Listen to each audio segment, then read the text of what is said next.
Trinidadians love stories, to hear and to tell. It's one thing we have in common with the Greeks. In our beautiful island, you can pull off a story anywhere, anytime. Yes, even you have a story to share. So get ready with pen and paper. You will enjoy the exercise.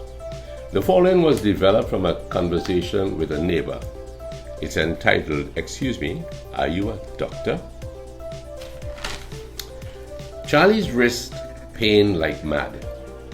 He hurt it while digging yams, and now it was swollen and had an ugly color. The wrist was wrapped with an old tennis socks, which smelled of Iodex. His mother always used Iodex for sprains, and Charlie had picked up the habit, but the Iodex wasn't helping today. The pain intensified as he walked up the ramp to accident and emergency at the sprawling hospital. Charlie was worried about the lengthy protocols he might encounter before he could see a doctor. The last time he was here with a neighbor who had suffered a finger injury, the process took so long his mustache grew another inch by sunrise.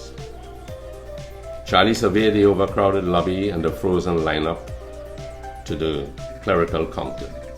He sighed deeply.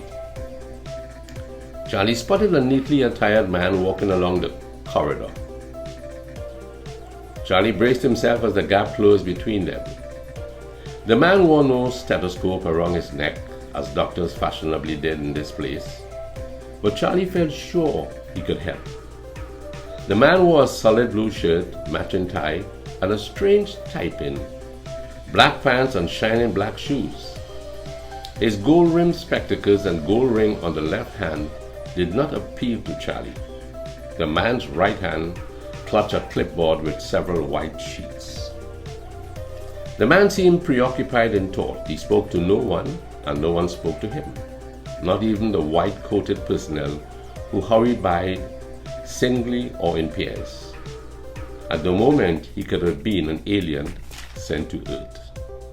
"Excuse me, are you a doctor?" said Charlie. "Doctor," replied the man. "Of course not. I'm a mister." "I can see that," said Charlie. "I didn't think you were a woman." "Do you know what it takes to be a mister?" the stranger asked irritably. Charlie was sure he knew. Was this man nuts? He wondered. "Nobody around here calls me doctor." "I don't blame them," said Charlie, looking at the strange tie-pin, which featured a snake winding around a winged staff. "They know better. I'm a mister. If they don't know that, they must be crazy," said Charlie. "You see this tie-pin? It certifies that I'm a mister. I don't wear a tie and tie-pin, and I know I'm a man," said Charlie. He took a deep breath, considering the absurdity of the man who stood before him. Something was wrong with his brains, Charlie felt. He definitely needs help. Charlie looked around anxiously for a wardsman. None was in sight. Charlie forgot about his aching wrist. He asked, "How long it took you before you became a mister?" 10 years, the stranger said proudly. "You can't be sure. You can't be more than 60, and you found out you were a mister only in the last 10 years? "What ignorance," said the stranger, caressing the tie-pin. "A mister is greater than a doctor." "Stupidness," said Charlie. "Stupidness.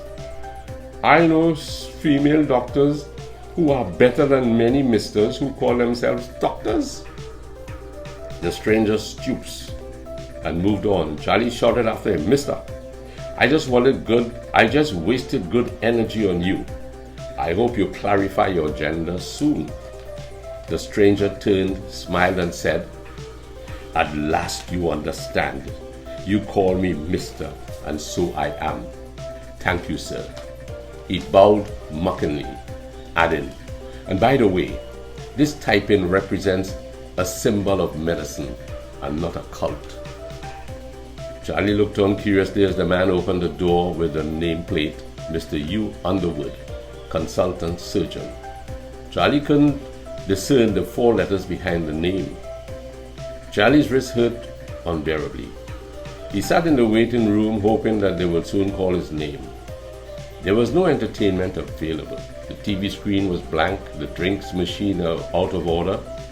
He thought of Mr. Underwood and smiled. The comical encounter will help him endure the wait, he was sure. 1 week later, Charlie's neighbor, Nine-Finger Farmer Brown, found a medical website on the internet. The Royal College of Surgeons of England explained in part to Charlie, all medical practitioners, whether physicians or surgeons, have to undertake training at medical school to obtain a qualifying degree. Therefore, a further period of postgraduate study and training through junior post is required before full consultant surgeon status is achieved. Thus, the tradition of a surgeon being referred to as Mr., Miss, Mrs. has continued, meaning that in effect a person starts as Mr., Miss, Mrs., becomes a doctor, then goes back to being a Mr., Miss, Mrs. again.